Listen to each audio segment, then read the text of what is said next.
안녕하세요. 이승주 변호사입니다. 자, 오늘 강의할 내용은 압류의 효력 발생 후 유치권 요건을 충족한 경우에 유치권 조정할 수 없다라는 내용입니다. 요거는 뭐 2012년에 나왔네요. 사법시험에.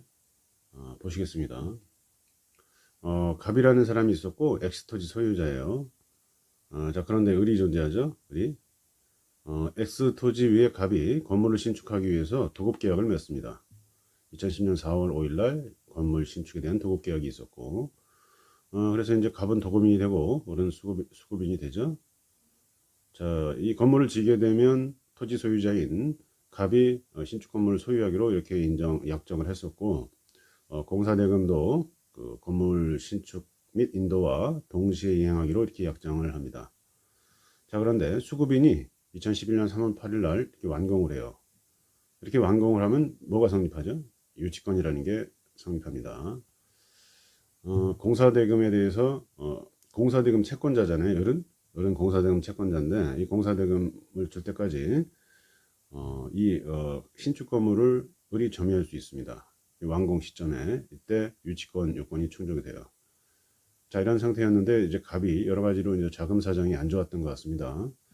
갑의 채권자 병이 존재했는데 이 채권 관계 써 있죠. 그래서 병이 존재했는데 을한테 갑이 공사대금도 못 주고 병한테도 갚지를 못하는 것 같아요. 병에 대한 채무를. 자, 그러다 보니까 병이 이 신축 건물에 대해서 2011년 2월 10일 날 경매 신청을 해서 2011년 2월 15일 날 경매 등기가 됩니다. 이 경매 등기, 정확하게 말하면 강제 경매 개시 결정 기입 등기, 요걸 뭐라고 하냐면 압류의 효력이 발생한다, 이렇게 얘기를 합니다. 경매 등기, 즉 강제 경매 개시 결정 기입 등기, 이때 압류의 효력이 발생합니다. 자, 그런데 보시면 유치권 성립 시기는 11년 3월 8일이죠. 유치권. 그런데 요 압류의 효력이 발생한 때는 언제요? 11년 2월 15일입니다. 뭐가 더 빠르죠? 요게 더 빠릅니다. 유치권은 원래 요건만 충족하면 인정되는 거였는데 최근 대법원 판결은 여기 보시면 이렇게 나오죠.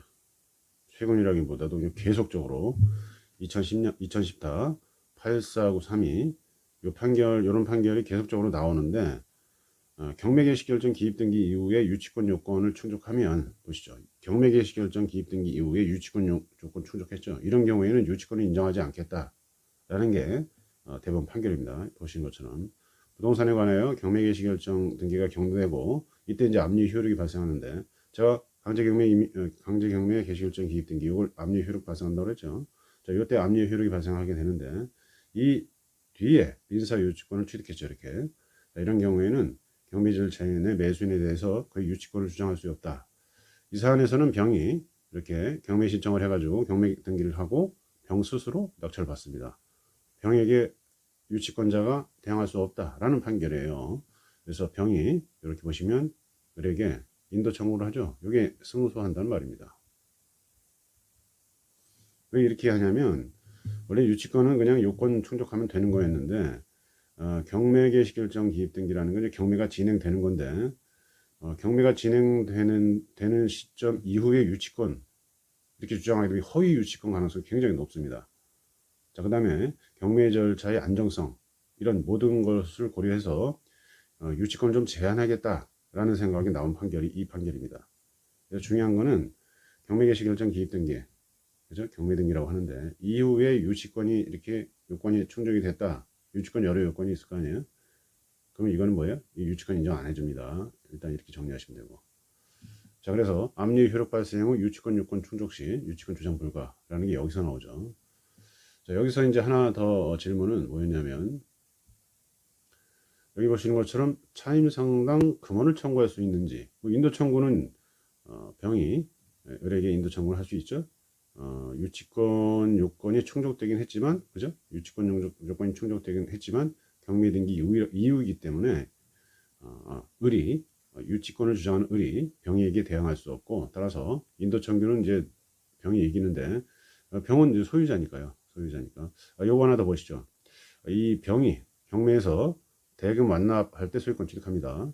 이전 등기 시점하고 좀 다른데 이전 등기가 아니라 대금 완납 시 소유권 취득한다. 이건 경매에 특별한 거예요. 소유권 넘어가는 거는 등기를 기준으로 하는 게 맞는데 경매에서는 대금 완납으로 소유권이 넘어갑니다. 이건 민사집행법에 이렇게 규정되어 있어요. 제가 조문 자체가 생각이 안 나서 그런데 민사집행법에 아예 나옵니다. 자, 그러면 여기서 이제 차임상당 금원을 청구할 수 있는지, 차임상당 부당이득 이런 것도 있고, 차임상당 뭐 불법행위 이런 게 있는데, 불법행위. 자, 이 문제는 어떤 문제가 나오냐면은 점유를 하고 있는데, 유치권자로서 점유를 하고 있는데 사용수익은 하지 않는다 이렇게 나오더라고요. 그러면 부당이득은 인정 안 됩니다. 부당이득은 보시면은 부당이득이 있어서 이득이란 실질적인 이익을 의미한다. 건물을 계속 점유하기는 하였으나 사용 수익하지 아니었다면 실질 이득이 없고 따라서 부당이득 성립하지 않는다. 이게 판결이기 때문에 부당이득은 인정 안 돼요. 다만 어떻습니까? 불법행위에 의한 손해배상은 인정 가능성이 인정된다고 봐야죠.